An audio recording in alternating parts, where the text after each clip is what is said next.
7:00 pa lang ng umaga, pero gising ka na ba? O baka naman tulad ng maraming seniors, lagi kang napapaisip, bakit parang mabilis mapagod ang katawan ko ngayon? O mas madalas ang paghinga mo kahit konting kilos lang? Alam mo ba, sa edad nating ito, isa sa mga pinakaimportanting parte ng katawan na dapat alagaan ay ang ating puso. Kaya bago mo isara ang video na ito, may tanong ako. Gusto mo bang mapalakas pa ang puso mo kahit lampas 60 na ang edad mo?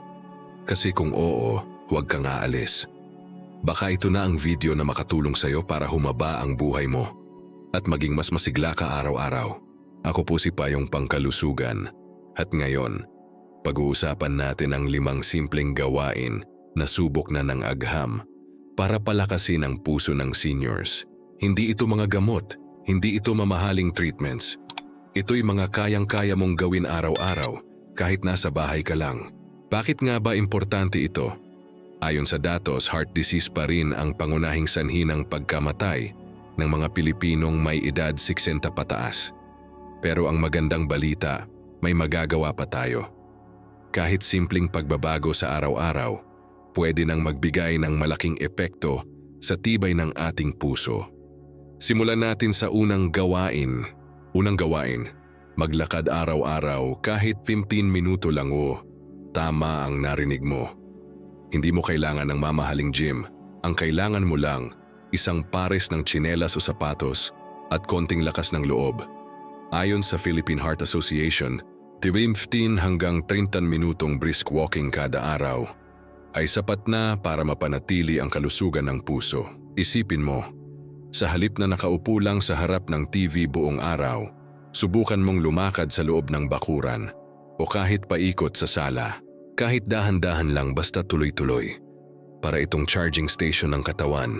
Habang naglalakad ka, pinapagana mo ang sirkulasyon ng dugo, pinapababa mo ang blood pressure, at binibigyan mo ng oxygen ang puso mo.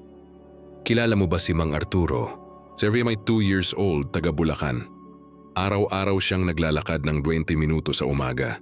Dati siyang madaling hingalin pero ngayon, kayang-kaya niya ng akyati ng hagdan ng hindi hinihingal. Ang sikreto, hindi gamot. Disiplina at lakad lang. Kung nahihirapan ka magsimula, subukan mo lang muna ng 5 minuto araw-araw. Unti-unting dagdagan hanggang abutin mo ang 15 minuto. Ang mahalaga, magsimula ka. Ngayon, ikalawang gawain. Tumawa at makipagkwentuhan, baka isipin mo, ha? Pwede palang pampalakas ng puso ang pagtawa? Oo naman, may kasabihan, laughter is the best medicine. Pero ito pala, ayon sa mga doktor, ay may basehan. Kapag tumatawa tayo, naglalabas ang katawan ng endorphins, natural chemicals, na nagpaparelax sa ating mga ugat.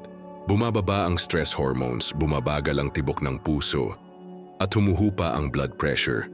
Kaya huwag mong pipigilan ang sarili mong matawa. Pwede kang manood ng mga lumang pelikulang nakakatawa, makipagkwentuhan sa apo, o makisali sa mga tsismisan, kwentuhan sa kapitbahay. Kahit pa nga online lang pwede na. Si Aling Lita nga pala, 68 anyos, ay araw-araw tumatawag sa mga kaibigan niya sa Messenger para lang magkwentuhan. Ang sabi niya, mas gumagaan ang pakiramdam ko, parang nababawasan ang bigat ng dibdib. Totoo naman, ang puso hindi lang pinapalakas sa pisikal na gawain. Kailangan din nito ang saya. At para sa ikatlong gawain, magdasal. Magmeditasyon ng 30 minuto araw-araw. Alam mo, sa dami ng problema at alalahanin, minsan nakakalimutang huminto at huminga. Pero sa totoo lang, ang katahimikan ay gamot din sa puso. Kapag nagdarasal ka o nagme-meditate, kahit 10 minuto lang, bumababa ang stress level mo, napapakalma ang nervous system, mas umaayos ang tibok ng puso. Hindi mo kailangan maging eksperto. Pumikit ka lang, huminga ng malalim. At itoon ang isip mo sa mga bagay na nagpapasalamat ka. O kung ikaw ay mapanalanginin, ilaan ang oras na yun sa taimtim na panalangin. Hindi lang nito pinapababa ang tensyon sa katawan, kundi nagbibigay din ng pag-asa sa puso. Si Tatay Ben, 74 anyos, ay nagsimulang magdasal ng 6:00 ng umaga araw-araw Mula nang mawalan siya ng asawa, ang sabi niya, parang nagkakaroon ulit ng direksyon ng araw ko. At dahil doon, mas naging kalmado ang kanyang pang-araw-araw na buhay. Ang tatlong ito, paglalakad, pagtawa at katahimikan, ay mga simpleng hakbang, pero subok na sa agham at karanasan. Pero hindi pa tayo tapos. May dalawa pang gawain na madalas nakakaligtaan pero sobrang makakatulong sa puso ng mga seniors. Kaya kung gusto mong matutunan ng mga ito, samahan mo ako sa susunod na bahagi ng video. At kung andito ka pa, ibig sabihin, you're interesado ka talagang alagaan ang sarili mo. At saludo ako sa iyo. Kung andito ka pa, i-comment mo nga, lakas ng puso. Kung nakatulong na sa iyo ang paglalakad, pagtawa at pagdarasal sa unang bahagi, mas lalo mong magugustuhan ang susunod nating mga gawain. Kasi itong mga ito, madalas nating nakakaligtaan. Pero ang epekto sa puso, hindi basta-basta. Alam mo ba, may mga gawain na hindi natin akalaing konektado sa kalusugan ng puso. Pero ayon sa mga doktor at eksperto, may malaking papel pala sa pagpapatibay ng ating cardiovascular system. Kaya kung talagang gusto mong gumaan ang pakiramdam mo, humaba ang buhay mo, at makaiwas sa atake sa puso, tuloy mo lang ang panonood. Ngayon dumako tayo sa ikaapat na gawain. Kumain ng pusong mabait na pagkain karamihan sa atin. Basta busog na, ayos na. Pero tandaan natin, ang pagkain ay hindi lang tungkol sa panlasa kundi sa lakas at kalusugan. Sa edad natin ngayon dapat hindi lang tayo basta kumakain. Dapat matalino tayong pumili kung ano ang ilalagay sa tiyan natin. Ano ba ang tinatawag na heart-friendly foods? Ito yung mga pagkaing may mataas na fiber, low in bad cholesterol, at may antioxidants na tumutulong linisin ang ugat ng dugo. Halimbawa, malalambot na gulay gaya ng talbos ng kamote, pechay o kangkong, prutas tulad ng saging, mansanas o papaya, at syempre isda tulad ng bangus at tamban na may omega-3. Bawasan natin ang mantika, iwasan ang processed food, delata, instant, noodles at sobrang alat, lalo na kung may high blood ka na. Tandaan mo, ang sobrang sodium sa katawan ay parang lason sa puso. Hindi mo man agad maramdaman ang epekto, pero sa loob ng katawan mo, tahimik na nasisira ang mga ugat. Narinig mo na ba si Lola Bining? Sa edad niyang 80, halos wala siyang iniinom na gamot sa puso. Ang sikreto niya, wala siyang bisyo, at ang almusal niya ay lugaw na may gulay at isda araw-araw. Sabi niya, wala nang mas sustansya sa pagkain na simpleng luto pero galing sa puso. Kaya bago ka kumuha ng ulam, itanong mo muna sa sarili mo, makakatulong ba ito sa puso ko? Kung ang sagot ay oo, sige lang. Pero kung puro alat at mantika lang ang laman niyan, mag-isip-isip ka muna. Ngayon, dumako tayo sa ikalimang gawain. At baka ito ang pinaka-nakakalimutan nating lahat. Ikalimang gawain, magpahinga at matulog ng tama. Napansin mo ba? Mas madalas tayong mapuyat habang tumatanda. Yung iba sa atin, nagigising ng 3:00 ng madaling araw, tapos hirap nang bumalik sa tulog. Pero alam mo ba, ang kulang sa tulog ay may direktang epekto sa puso. Kapag puyat ang katawan, tumataas ang blood pressure. At nagiging mas aktibo ang stress hormones tulad ng cortisol. At kapag araw-araw mo itong ginagawa, humihina ang resistensya. At mas bumibigat ang trabaho ng puso. Ang solusyon? Gumawa ng simpleng routine bago matulog. Iwasan muna ang cellphone o TV, 1 oras bago matulog. Magbasa ng magaan na aklat, uminom ng maligamgam na tubig, o makinig ng relaxing na musika. Mas maganda kung sinusunod mo ang regular na oras ng pagtulog kahit Sabado o Linggo. Subukan mong gawing prioridad ang pahinga. Huwag mong isipin na pagiging tamad ang pagpapahinga. Kasi sa totoo lang, ito ang panahon kung kailan gumagaling at lumalakas ang katawan natin. Si Kuya Eddie, 67 years old, ay dating call center agent. Laging puyat at stress. Pero nang magretiro siya, inayos niya ang tulog niya. At ngayon, mas bihira na siyang atakihin ng high blood. Ang sabi niya, akala ko noon puyat lang yan. Pero ngayon alam ko na, buhay ang kapalit kapag pinabayaan mo ang tulog mo. Kaya kung isa ka sa mga seniors na laging puyat, baka ito na ang sign mo. Ayusin ang tulog para ayusin din ang tibok ng puso. Ngayon, kung napansin mo, lahat ng 5 gawain natin ay pwedeng gawin ng kahit sinong senior. Hindi mo kailangang gumastos. Hindi mo kailangang lumabas ng bahay. Ang kailangan lang, kaunting disiplina, tamang kaalaman at pagmamahal sa sarili. Ngayong natapos na natin ang 5 gawain, baka iniisip mong, kaya ko pa ba talaga to? Ang sagot, oo. Kahit kailan hindi pa huli ang lahat para mag-umpisa. Pero teka, hindi pa tayo tapos. Sa susunod na bahagi ng video, pag-uusapan natin kung paano mo pwedeng pagsamahin ang 5 gawain na ito sa isang simpleng daily routine. At higit pa riyan, bibigyan kita ng konting inspirasyon kung bakit mahalagang ipaglaban ang malakas na puso. Hindi lang para sa sarili, kundi para sa mga mahal mo sa buhay. Kaya kung gusto mong matutunan yon, huwag kang bibitiw. Tuloy mo lang ang panonood at kung andito ka pa, ibig sabihin, may puso kang handang magbago para sa mas magandang kalusugan. Kaya para malaman kung kasama pa rin kita hanggang ngayon, i-comment mo nga sa baba. Pusong malakas. Kung nandito ka pa, saludo ako sa'yo. Kasi sa dami ng pwedeng gawin ngayon, mag-YouTube, magpahinga o tumambay lang, pinili mong pag-usapan ang tungkol sa kalusugan ng puso mo. At kung napanood mo na ang 1 at 2 bahagi, alam mong 5 na ang tinutukoy nating mga gawain. Paglalakad, pagtawa, pagdarasal, pagkain ng tama at tamang pagtulog. Pero tanong ng karamihan, pwede ko ba talaga itong gawin araw-araw? Lalo na kung maraming inaalagaan sa bahay, may iniindang sakit o minsan ay wala na talagang gana. Ang sagot ko, pwede, basta alam mo kung paano ito isisingit sa pang-araw-araw mong buhay. At dito tayo magfo-focus ngayon sa pagsasanib ng 5 gawaing ito sa isang simple, masayang routine. Mag-umpisa tayo sa umaga. Pagkagising mo, huwag ka munang bumangon agad ng biglaan. Huminga ka ng malalim 3 beses. Pasalamatan mo muna ang panibagong araw. Kung kaya mo, magdasal o magpasalamat ng tahimik. Hindi ito mahaba, kahit 2 minuto lang ng pasasalamat, iba na ang pakiramdam. Pagkatapos, kung kaya ng katawan mo, tumayo ka at mag-unat. Stretching lang. Tapos kung okay ang pakiramdam mo, simulan mo ang 15 minutong paglalakad. Kung hindi pwedeng lumabas ng bahay, lakad paikot sa loob ng bahay.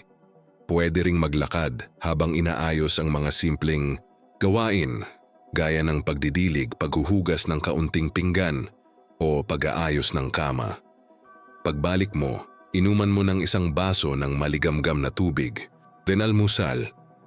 Pero ngayong alam mo na ang dapat, piliin ang mga pagkaing makakabuti sa puso, prutas, gulay, isda. At kung magluluto ka ng itlog, subukan mo ang nilaga imbes na pritong may mantika. Ngayon habang kumakain ka, pwede kang manood ng nakakatawang palabas. Tandaan mo, ang pagtawa ay gamot sa puso. Kahit replay ng paborito mong comedy noong araw, pwede na. Pagkatapos ng tanghalian, magpahinga ka. Pero bago matulog o humiga, maglaan ka ng 20 minuto para sa katahimikan. Hindi mo kailangang umupo sa lotus position. Ang kailangan lang, katahimikan. Isara ang mata. Huwag munang isipin ang problema. Kung gusto mo, magdasal. Kung hindi ka mapanalanginin, magpasalamat lang sa 3 bagay na nangyari ngayong araw. Kahit yung simpleng, buhay pa ako, sapat na yon. At bago matulog sa gabi, ulitin ang ginawa mo sa umaga. Mag-reflect, magpasalamat at itabi ang cellphone. Bigyan mo ng panahon ang sarili mong makatulog ng mahimbing. Tandaan mo, ang tulog ay parang recharge ng baterya. Kapag kulang, mahina ang tibok ng puso. Ngayon baka sabihin mo, ang hirap naman. Pero alam mo, hindi mo kailangang gawin ng perpekto lahat ito agad. Ang mahalaga, magsimula. Kahit 1 lang sa 5 ang simulan mo ngayon, panalo ka na. Kasi hindi mo lang inalagaan ang katawan mo, pinili mong alagaan ang buhay mo. At higit sa lahat, hindi lang ito tungkol sa'yo. Kasi sa totoo lang, kapag mas malakas ang puso mo, mas nagiging masaya ang mga taong mahal mo. Isipin mo yung mga apo mo na gustong makipaglaro pa sa'yo. O yung anak mong malayo sa'yo pero mas kampante. Kapag alam niyang malusog ka o yung kapitbahay mong masaya kapag kasama ka sa umaga sa kapit-kwentuhan. Ang malakas na puso ay regalo, hindi lang sa sarili mo, kundi sa lahat ng nagmamahal sa'yo. Alam mo, may kakilala akong si Lola Nena. Sa edad niyang 78, may arthritis na siya may maintenance pa. Pero araw-araw naglalakad siya sa tapat ng bahay. Hindi man malayo pero consistent. Kapag tinanong mo siya kung bakit, ang sagot niya, para hindi ko naabalahin ang mga anak ko balang araw. Hindi pa siya inaasikaso, pero iniisip na niya ang kabutihan ng pamilya niya. At dahil doon, mas lalo siyang minamahal. Ikaw rin kaya mong gawin to. Hindi kailangan ng malaking pagbabago. Minsan isang lakad lang, isang pagtawa lang, o isang masustansyang ulam lang, sapat na para makapagpalakas ng puso. Kaya ngayong narinig mo na ang buong 5, tanungin mo ulit ang sarili mo. Ano ang kaya kong simulan bukas ng umaga?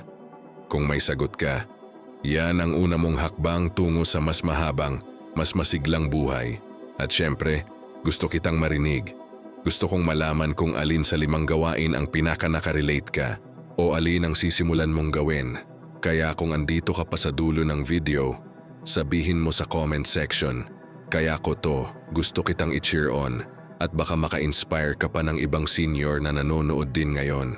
At kung gusto mong masundan ng mga susunod pa naming video tungkol sa long life, heart health, at mga tips para sa seniors, smash that subscribe button para tuloy-tuloy ang pag-aalaga natin sa isa't isa. Kapag narinig mo ang salitang malakas na puso, ano ang naiisip mo? Para sa iba, siguro ito'y tungkol lang sa pisikal na lakas. Pero para sa maraming seniors, ang malakas na puso ay ibig sabihin ng kakayanang magpatuloy kahit may iniindang, sakit kahit may problema, kahit may edad na. Ngayon na alam na natin ang 5 gawaing kayang-kayang gawin araw-araw, ang susunod na tanong ay ito. Paano ko mapapanatili ang disiplina? Kasi, aminin natin, madali magsimula pero mahirap ipagpatuloy, lalo na kung may araw na masakit ang tuhod, may panahon na tinatamad tayo, o may mga alalahanin sa pamilya. Pero ito ang hindi alam ng marami. Ang sikreto sa consistency ay hindi lakas ng loob, kundi ang tamang sistema. At iyan ang pag-uusapan natin ngayon. Una, gawing bahagi ng iyong environment ang mga healthy choices. Halimbawa, gusto mong kumain ng masustansya pero laging may chichirya sa lamesa. Natural, yun ang makakain mo. Kaya ang unang hakbang, tanggalin ang tukso sa paligid.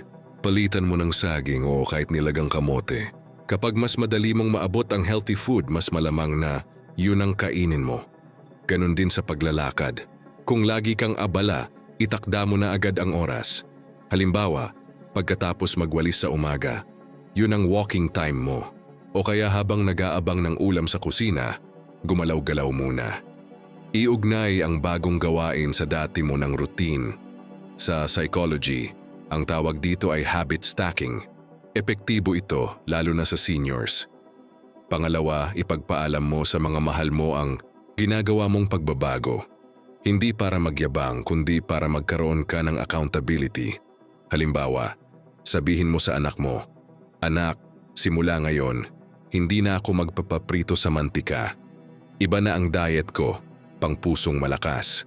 Sa ganitong paraan, mas maiintindihan nila ang mga desisyon mo at mas susuportahan ka pa nila. Kung may kasama ka sa bahay, pwede mo pa silang hikayatin na sumabay sa'yo.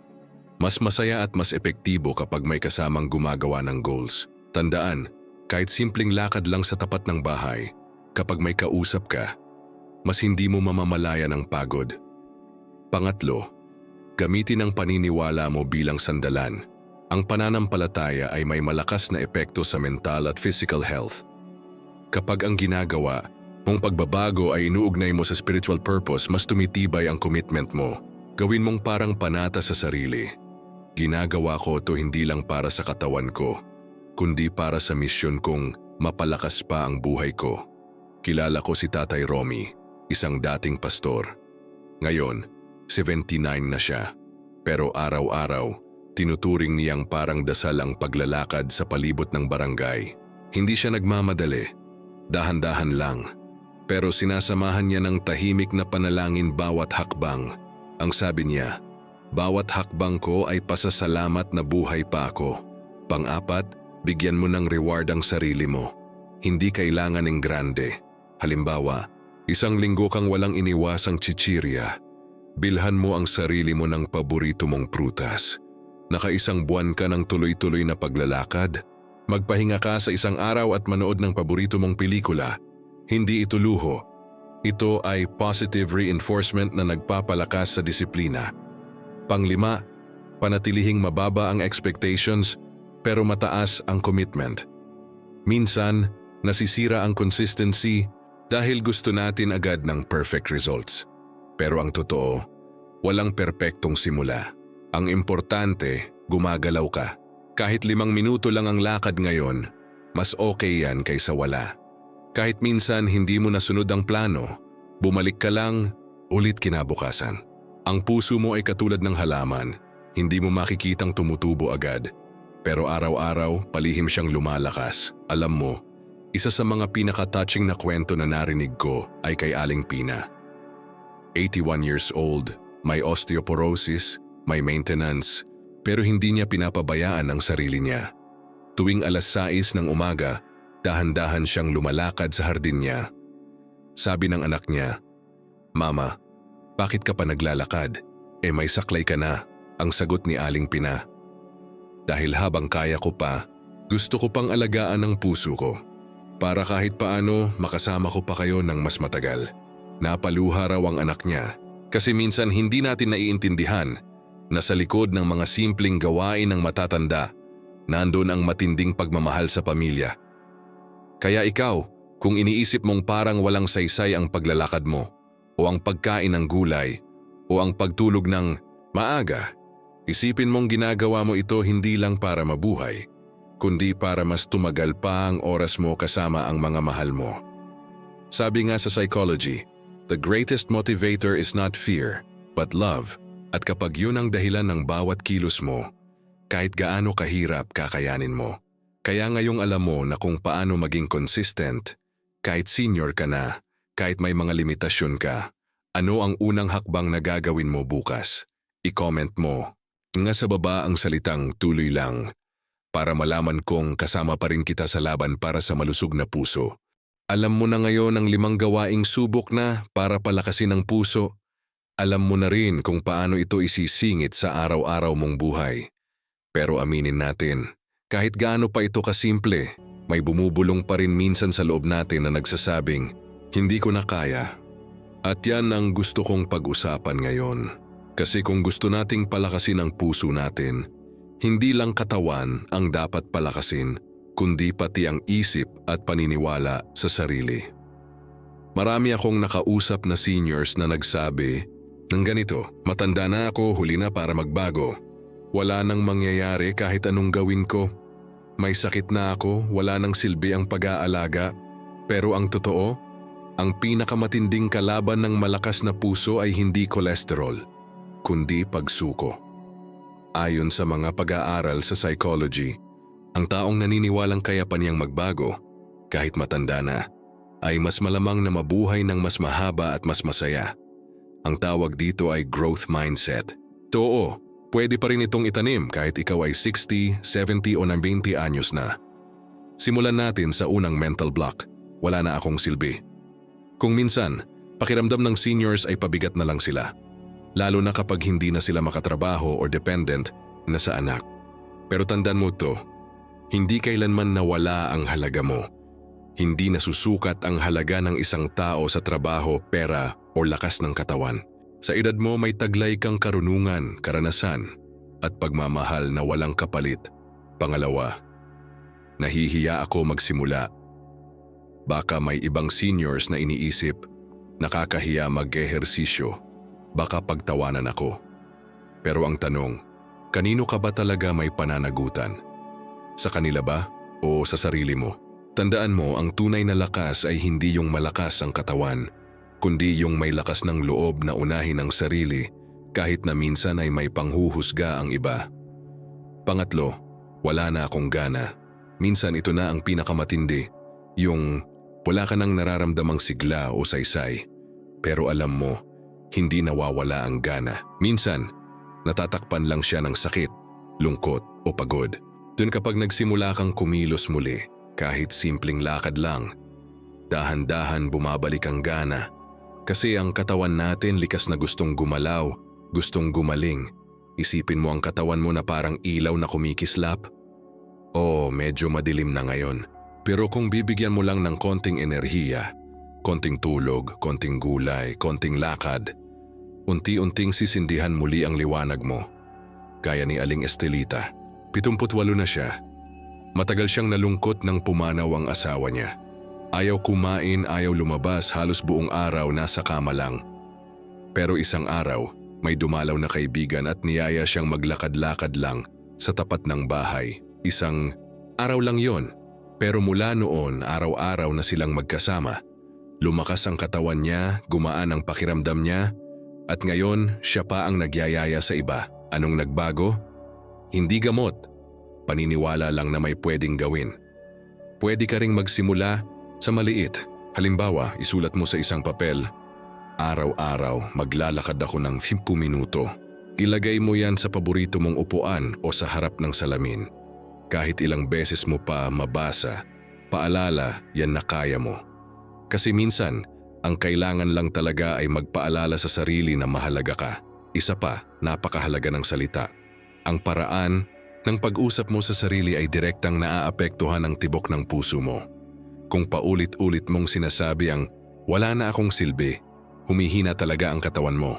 Pero kung araw-araw mong uulitin ang kaya ko pa, napapalakas nito ang immune system mo, ang hormones mo, pati ang puso mo. Hindi ito magic. Ito ay epekto ng utak sa katawan. Kapag positibo ang iniisip mo, mas bumababa ang stress hormone sa dugo. Mas kalmado ang ugat. Mas maayos ang daloy ng dugo. Mas malakas ang puso. Kaya mula ngayon gusto ko subukan mo to. Pagkagising mo sa umaga, bago ka bumangon, sabihin mo sa sarili mo ng malakas, "Salamat at may bagong araw. Gagawin ko ang kaya ko." At bago ka matulog sa gabi, sabihin mo ulit, "Ginawa ko ang kaya ko, bukas magsisimula ako ulit." Hindi mo kailangang maging perpekto. Hindi mo kailangang tapusin lahat agad. Ang mahalaga, hindi ka sumusuko. Kaya ngayong narinig mo ang lahat ng to, may tanong ako sa'yo. Ano ang paniniwala mo ngayon tungkol sa sarili mong lakas? Kung nakarating ka pa rin sa bahaging ito ng video, ibig sabihin, may laban pa sa puso mo. At gusto kong marinig, yan comment mo sa baba ang salitang, "Hindi ako susuko." Dahil hanggat may tumitibok na puso mo, may pag-asa pa. Kung naririnig mo pa ang boses ko hanggang ngayon, ibig sabihin may puso ka pa ring lumalaban. At sa totoo lang, sa dami ng pinagdaanan mo, mula pagkabata, pag-aaral, pag-aalaga ng pamilya, pagtatrabaho, pagkasakit at muling pagbangon, nandito ka pa rin. Buhay ka. At dahil buhay ka, may pagkakataon ka pa ring magsimula ulit. Ngayong napag-usapan na natin ang 5 gawaing makakatulong sa pagpapalakas ng puso. Paglalakad, pagtawa at pakikipagkwentuhan, pagdarasal o meditasyon, pagkain ng masustansya, at maayos na pagtulog. At ngayong alam mo na kung paano ito isingit sa araw-araw, paano mo mapapanatili ang disiplina, at paano mo malalampasan ang mga pangamba o mental blocks na humahadlang sa'yo. Gusto kong iwanan ka ngayon ng isang paalala. Isang mensaheng galing sa puso ko, papunta sa puso mo. Ang buhay ng isang senior ay hindi pagtigil, kundi panibagong yugto. O, maaaring mas mabagal na ang kilos, mas madalas ang sakit ng katawan, at mas kaunti na ang lakas kaysa noong kabataan. Pero ang puso mo, hindi pa rin tumitigil sa pagtibok. At habang tumitibok ito, ibig sabihin, may dahilan ka pa para ipagpatuloy ang laban. Hindi lang para makaiwas sa sakit ang layunin ng malakas na puso. Ang tunay na layunin nito ay para mapuno ng saysay at pagmamahal ang mga taon na meron ka pa. Kasi kapag malakas ang puso mo, mas nagagawa mong gumalaw. Mas na-enjoy mo ang simpleng lakad sa labas, ang pagtawa kasama ang pamilya, ang pagsalo sa mga kwento ng mga apo. At ang mga sandaling akala mo ay simpleng araw lang, Pero sa totoo lang, ito pala ang mga araw na talagang mahalaga. Hindi mo kailangang maging perpekto para maging malusog. Kahit isang beses ka lang naglakad ngayong linggo, kahit isang prutas lang ang pinili mong kainin kaysa chichirya, kahit isang gabi lang ang natulog ka ng maaga, lahat ng ito ay patunay na pinipili mong mabuhay ng mas magaan, mas masaya at mas buo. May kilala akong si Aling Rosa, 83 taong gulang. Ang sabi niya, ang dahilan kung bakit gusto niyang alagaan ang puso niya ay hindi para sa sarili lang niya, kundi para sa mga apo niya. Gusto raw niyang makarating sa graduation ng apo niyang bunso. Kaya kahit mabagal, kahit may rayuma, araw-araw siyang lumalakad sa bakuran at umiiwas sa alat at mantika. Sabi niya, hindi man ako kasing lakas ng dati, may lakas pa rin ako para sa mga mahal ko. Napakaganda, di ba? Kasi sa huli, ang tunay na dahilan ng lakas ay hindi para magyabang o maging mas bata. Ang lakas ay kailangan para mas maramdaman mo pa ang halaga ng buhay at mas maibigay mo pa ang pagmamahal mo sa mga taong mahalaga sa iyo. Ngayong narinig mo na ang buong kwento, gusto kong tanungin ka. Ano ang kayang-kaya mong simulan ngayon? Hindi bukas, hindi sa susunod na linggo, kundi ngayon. Pwede mong simulan sa isang dasal, isang lakad, isang baso ng tubig, isang positibong salita sa sarili mo. Wala nang hihigit sa lakas ng isang taong kahit senior na ay pinipiling huwag sumuko.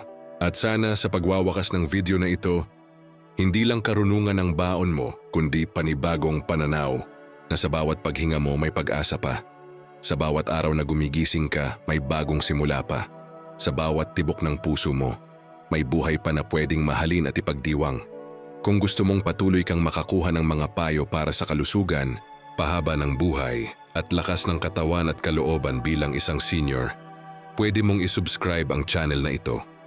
Libre lang, pero ang kapalit ay impormasyon at inspirasyong makakatulong sa araw-araw mo. At kung may magulang ka, kaibigan o kakilalang senior na sa tingin mo ay kailangan din nito, pwede mo rin itong ibahagi sa kanila. Malay mo, ito pala ang maging simula ng pagbabago rin sa kanila. At syempre, kung andito ka pa, gusto kong purihin ka.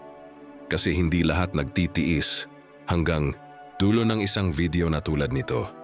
Pero ikaw, pinanood mo hanggang ngayon. At dahil doon, gusto kong malaman mo na proud ako sa iyo. Kung nandito ka pa, i-comment mo sa baba ang salitang buhay na buhay para malaman ko kung sino sa inyo ang mga tunay na inspirasyon dito sa channel na to. Yung mga seniors na kahit may edad na ay mas determinado pang alagaan ang sarili. Hanggang sa susunod nating kwentuhan, tandaan mo ito. Ang puso ay pinapalakas araw-araw. Hindi lang tuwing may nararamdaman, kundi tuwing pinipili mong alagaan ang sarili mo. Dahil ang tibok ng puso ay paalala na may misyon ka pa. At habang tumitibok ito, may dahilan ka pang mabuhay ng buo at masaya.